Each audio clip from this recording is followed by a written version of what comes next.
El Salmo 28, hermanos, es un salmo que lleva un título y dice en la Biblia: plegaria pidiendo ayuda y alabanza por la respuesta. Y es algo interesante ver, hermanos, cómo este salmo pues no solamente tiene ese nombre, sino que es un salmo que también pues nos representa en cierta medida a cada uno de nosotros como creyentes, porque muchas veces usted y yo en nuestras oraciones pues estamos pidiendo ayuda. En nuestras oraciones reconocemos y alabamos el nombre de nuestro Dios, y también, ¿verdad?, en nuestras oraciones vemos la respuesta del Señor. Hoy quiero entonces que en esta noche meditemos juntos en esta porción, el Salmo 28. Y para ello quiero leer lo que nos dice este salmo, así que sea tan amable de seguirme con su vista y yo haré la lectura en voz alta. La palabra de Dios dice: a ti clamaré, oh Jehová, roca mía, no te desentiendas de mí, para que no sea yo, dejándome tú, semejante a los que descienden al sepulcro. Oye la voz de mis ruegos cuando clamo a ti, cuando alzo mis manos hacia tu santo templo. No me arrebates juntamente con los malos y con los que hacen iniquidad, los cuales hablan paz con sus prójimos, pero la maldad está en su corazón. Dales conforme a su obra y conforme a la perversidad de sus hechos. Dales su merecido conforme a la obra de sus manos, por cuanto no atendieron a los hechos de Jehová, ni a la obra de sus manos.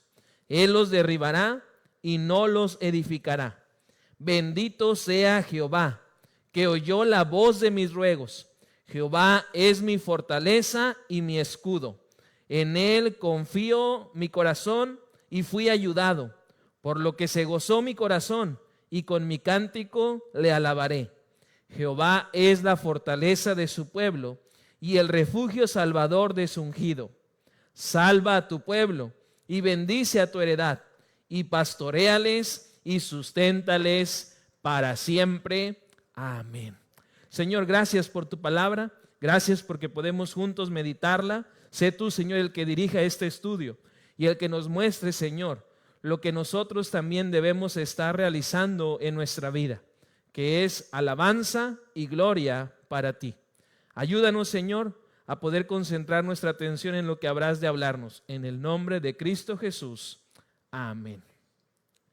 El día de hoy, hermanos, el estudio lo he titulado de la siguiente forma: los gritos del salmista. Los gritos del salmista. Y a manera de introducción quiero decirle que este salmo, el Salmo 28, es atribuido al rey David. Usted lo puede observar ahí en su Biblia. Seguramente antes de empezar el versículo 1 hay una leyenda que dice Salmo de David. Y este salmo en sus 9 versículos es una súplica intensa ante la adversidad. Pero vemos cómo esta súplica o petición se va transformando en alabanza, en adoración, y termina siendo un cántico de la confianza de David en el Señor.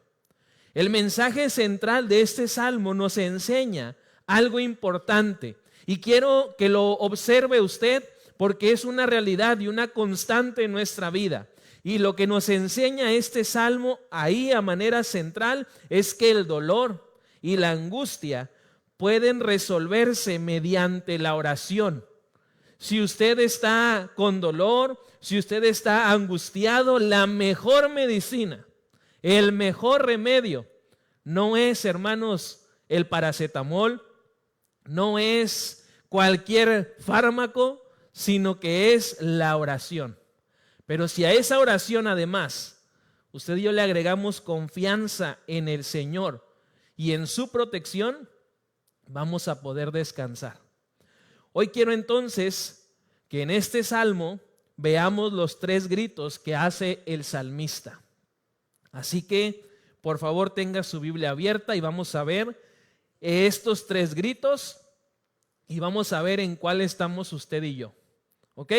Primer grito, un grito de angustia. Sean tan amables de leer nuevamente, hermanos, el Salmo 28, versículo 1 y 2, por favor. La palabra de Dios dice: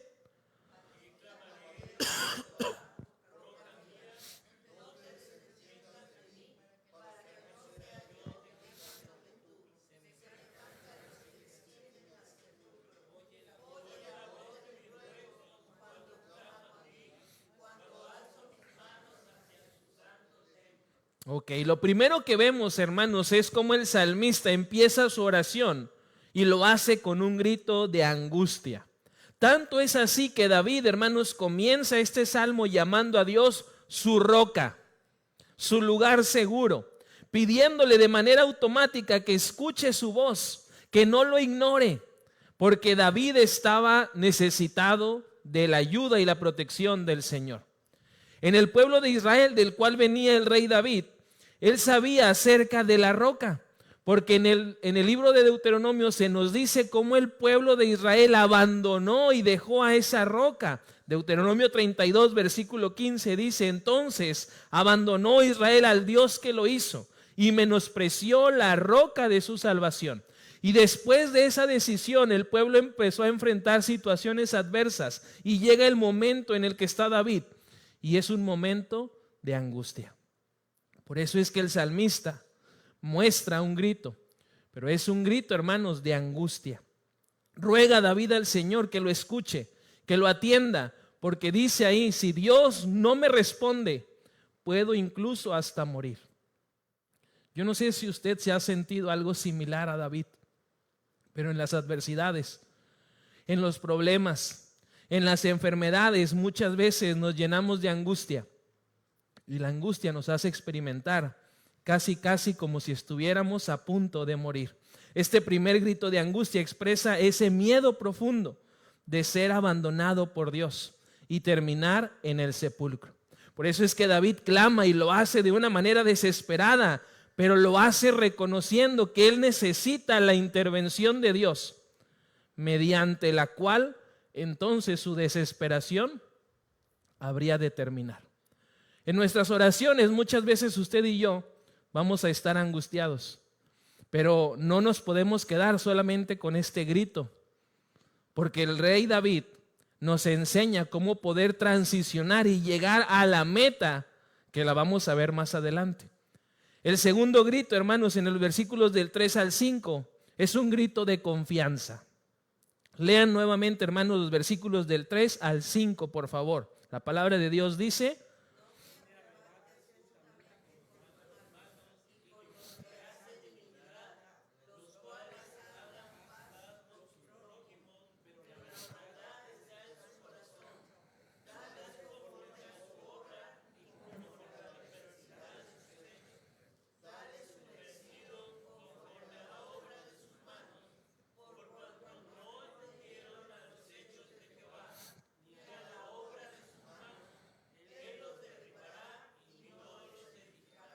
observe cómo esa angustia, después de que David la expone delante de Dios, se transforma en confianza. ¿Por qué? Porque el rey David confiaba en que el Señor iba a hacer justicia, y a esa gente que le estaba causando la angustia, el Señor le iba a dar su merecido.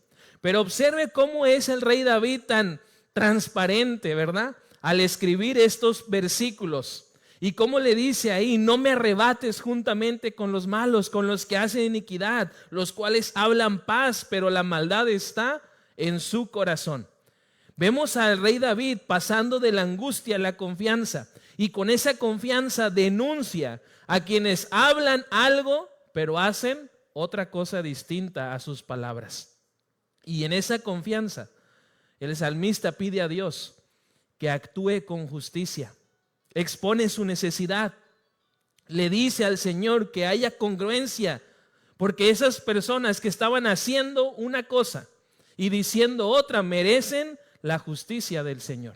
Y pide en esa confianza a David ser librado de esas personas, que no vaya a ser que se lo lleven entre las patas, como dice el refrán, sino que se vea la transparencia e integridad del salmista y se vea la incongruencia y la maldad de esa gente que habla una cosa y hace otra cosa. El salmista estaba preocupado y angustiado en los primeros 2 versículos, pero después confía en el Señor, porque sabe que el Señor perdona sus iniquidades. Sabe que él está a cuentas con el Señor y es inocente de aquello de lo que lo estaban culpando. Y por eso con confianza pide al Señor su auxilio y su ayuda. No todos, hermanos, en el pueblo de Israel eran malvados, pero había un grupo de personas por las cuales el pueblo terminó pagando la consecuencia de esas acciones. Pero observe usted, David le pide con confianza a Dios que no permita que a él le suceda eso. Quiere que Dios haga justicia y le pague a los malvados lo que se merecen por sus obras malvadas. Pero David pide también en confianza al Señor que él pueda salir librado de esa justicia que el Señor habría de hacer. Entonces observamos en este salmo que David está angustiado, pero después está confiado. Y en nuestra vida, hermanos, es lo mismo. Usted y yo podemos estar angustiados, pero no podemos pasar toda la vida llenos de angustia, porque tenemos a un Dios en el cual podemos y debemos confiar. Y cuando lo hacemos, esa angustia se va de nuestra vida y en nosotros entra la confianza para con el Señor. El tercer grito, hermanos, es en el cual yo quiero hacer un poquito más de énfasis, porque es donde Dios quiere que usted y yo estemos de manera permanente, y es un grito de alabanza. Observe la transición. El salmista empieza el salmo angustiado, después recuerda en quién confía, y como resultado de esa confianza puesta en el correcto, en el Señor, termina dando alabanza y adoración. Versículos del 6 al 9. Por favor, lo pueden leer. La palabra de Dios dice: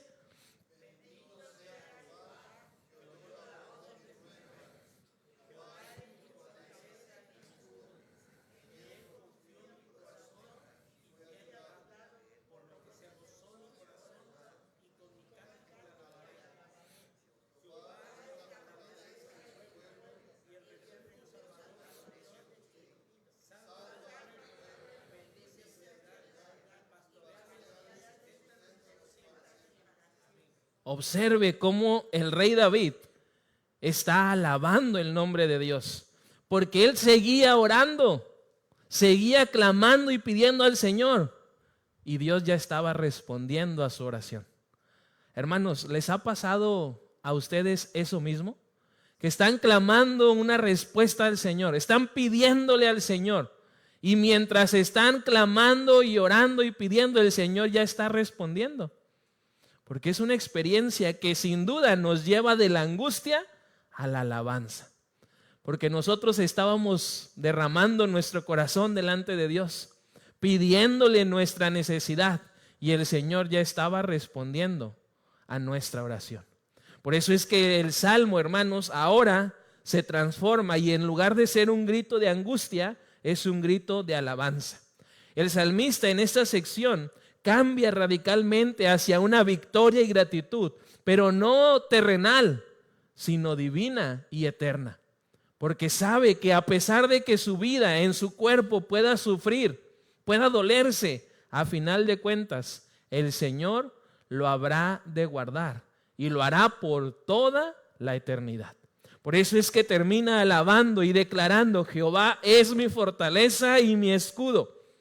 Observe esas palabras, porque son palabras de alabanza, pero son palabras de alabanza de alguien que confía en que Dios ha escuchado su grito de misericordia y ahora recibe la protección de Dios como un escudo, como un refugio. Así es, hermanos, nuestra vida. Nuestra vida se compone de angustias, pero si nosotros confiamos en el Señor, esa angustia la transformamos en alabanza y en adoración. Y por eso es que podemos unirnos a este clamor y a estos gritos, pero sobre todo a este grito final del salmista, porque podemos por medio de la oración alabar al Señor. Observe que el salmista empieza orando él con Dios, pero después se transforma esta oración en una oración comunitaria. ¿Y por qué? Porque observe, al final el Señor muestra a David la bendición protegiendo y pastoreando al pueblo de Israel. Entonces el rey David observa cómo su oración también deja de ser una oración personal, él y Dios, y se convierte en una oración comunitaria, el pueblo y el Señor. Y entonces, en medio de esa experiencia, confirma que Dios pastorea, bendice y sostiene a su pueblo y lo hace para siempre. Y tanto es así, hermanos, que el Señor a usted y a mí, su pueblo en el presente, nos sigue pastoreando, nos sigue bendiciendo y nos sigue sosteniendo. Termino diciéndole, hermanos, el contexto de este salmo, del Salmo 28, nos revela que cuando estamos en dificultades, cuando estamos enfrentando adversidad y oramos y clamamos y gritamos de angustia, pero también de confianza al Señor, el Señor nos escucha. El Señor nos responde y el Señor contesta nuestra oración. Y como resultado de ello vemos que David convierte esa oración personal en una oración pública. Y así debe de ser también en nuestra vida ahora, hermanos. Que nuestra oración, que el Señor respondió en lo personal, sea una oración comunitaria, que anime y motive al pueblo de Dios a seguir clamando al nombre del Todopoderoso, al nombre de nuestro Dios.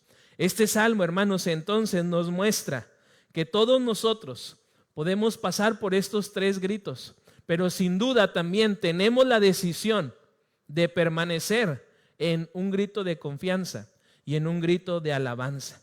David por eso le pide a Dios al final no solamente que lo salve a él como el rey, sino que salve también a todos los del pueblo de Dios. Y por eso termina diciendo en los versículos del 7 al 9, en la versión NTV, el Señor es mi fortaleza y mi escudo. Confío en Él con todo mi corazón. Me da su ayuda y mi corazón se llena de alegría. Prorrumpo en canciones de acción de gracias. El Señor le da fuerza a su pueblo. Es una fortaleza segura para su rey ungido. Salva a tu pueblo. Bendice a Israel, tu posesión más preciada. Guíalos como un pastor y llévalos en tu brazo por siempre. Y nosotros respondemos, amén. Cierre sus ojos, hermano, y oremos al Señor. Y demos gracias, porque muy probablemente en nuestra vida, nuestras oraciones han empezado con gritos de angustia, pero porque Dios sigue escuchando y respondiendo las oraciones, han terminado nuestras súplicas, nuestras plegarias con gritos de alabanza. Señor, gracias por tu palabra. Gracias, Señor, porque nos muestras y nos enseñas que cada uno de nosotros podemos, Señor, y vamos a enfrentar angustias y dificultades, pero podemos, Señor, en cada una de esas situaciones confiar en ti, confiar en tu poder, confiar en tu presencia. Y entonces, Señor, transformar esa angustia, ese lamento, en alabanza y en adoración. Gracias, Padre, porque en nuestra vida hemos experimentado cómo cambia, Señor, nuestra tristeza en gozo, nuestra angustia en confianza y nuestra rebeldía, Señor, incluso también la has cambiado en obediencia a ti y a tus preceptos. Gracias, Señor, por tu palabra. Y sigue, Señor, bendiciéndonos como tu pueblo, como lo hiciste con Israel en este momento, pastoreándonos, sustentándonos y protegiéndonos, y que así sea para siempre. En el nombre de Cristo Jesús. Amén.